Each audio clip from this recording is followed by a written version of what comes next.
In this video, we're going to talk about how we deal with negative exponents.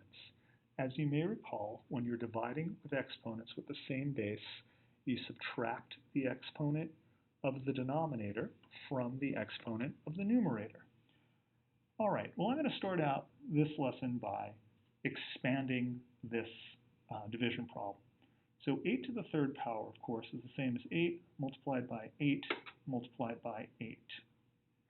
And this, of course, is going to be all over 8 multiplied by 8 multiplied by 8 multiplied by 8 multiplied by 8.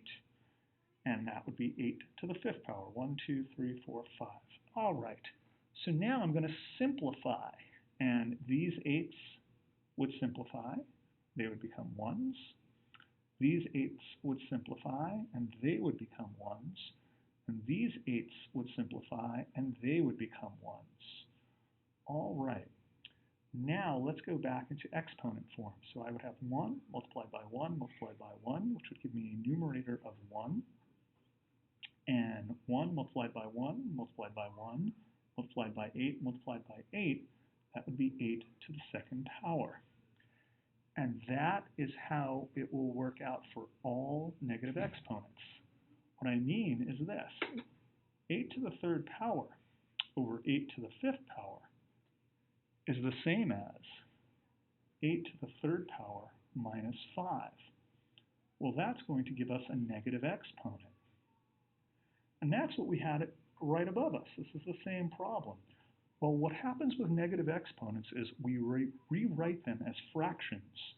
And in this case, we have a numerator of 1, and 8 to the negative second power is the same as 1 over 8 to the positive second.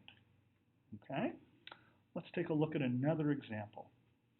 What if I had 2 to the 8th power over 2 to the 11th power?